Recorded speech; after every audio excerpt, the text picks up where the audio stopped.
Bom, já aprendemos o que é um plano cartesiano, já aprendemos a colocar os pares ordenados no plano cartesiano, já aprendemos a encontrar o valor numérico de uma função.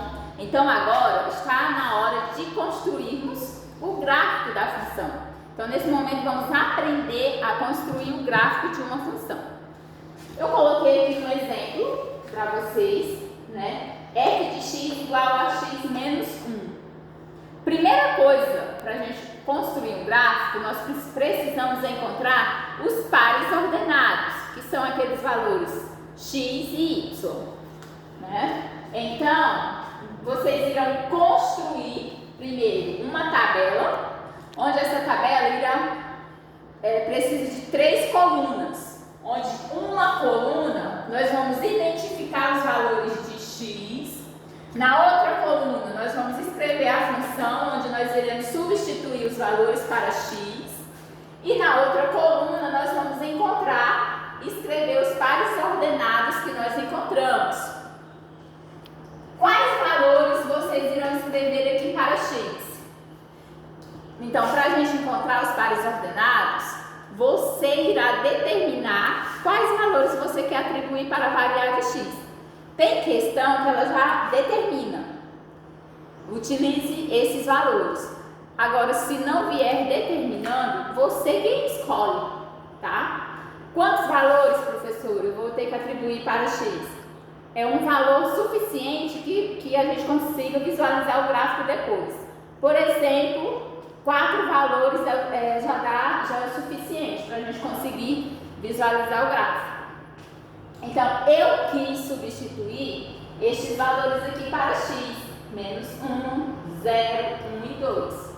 Se vocês quisessem colocar outros valores, não teria problema. O gráfico vai ficar da mesma forma, né? Quem coloca valores diferentes, mas o gráfico fica do mesmo jeitinho para quem colocou esses valores aqui.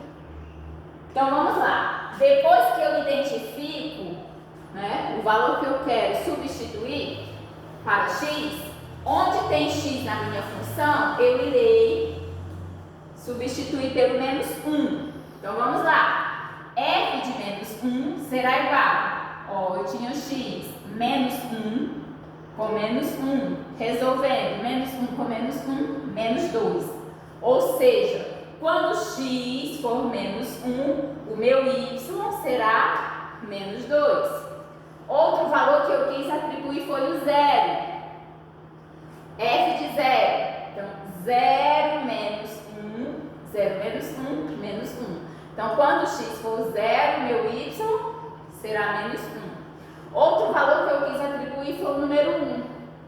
Lá onde tem x, coloquei 1. 1 menos 1, 0. Então, quando x for 1, o y será 0. E o outro valor foi o número 2. 2 menos 1, 1. Então, quando x for 2, o meu y vai ser 1. Depois que nós encontramos nossos pares ordenados, nós vamos colocar nossos pares ordenados no plano cartesiano. O meu plano cartesiano será formado pelo eixo x e pelo eixo y. Muita atenção com os sinais, porque se a gente erra aqui com a regrinha dos sinais, o nosso gráfico não irá dar certo. Lembrando que todo tipo de função existe um gráfico específico. A função de primeiro grau, o gráfico é uma reta. A função de segundo grau é uma parábola e assim por diante.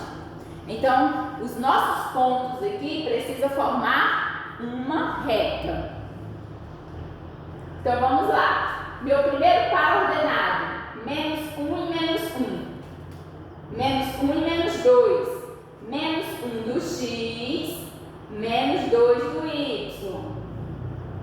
Lembrando, para o seu gráfico não ficar errado, a distância dos seus pontos aqui, dos seus números na reta, precisa ser as mesmas, tá? Porque se você coloca o número 1 aqui e o número 2 lá mais longe, o seu gráfico pode dar errado.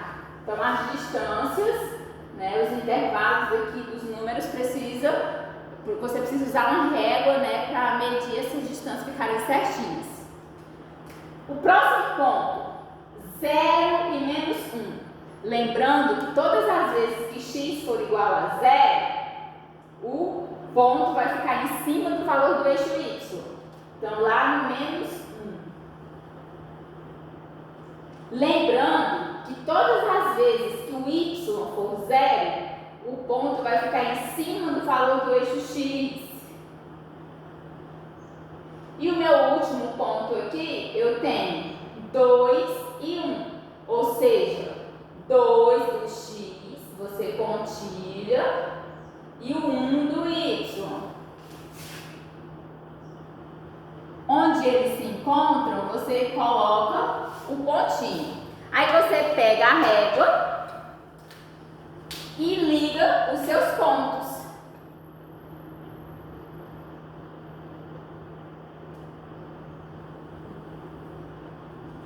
Observem que formamos a reta, como eu falei para vocês. O gráfico de uma função de primeiro grau é sempre uma reta, tá bom? Observem também que a nossa função ela é uma função crescente. Olha que o nosso coeficiente A, quem acompanha x, está positivo.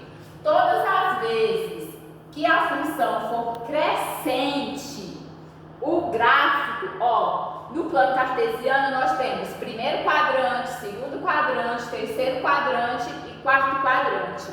Então, todas as vezes que a função for crescente, o seu gráfico vai estar nesse sentido, do primeiro para o terceiro quadrante, sempre vai estar nesse sentido.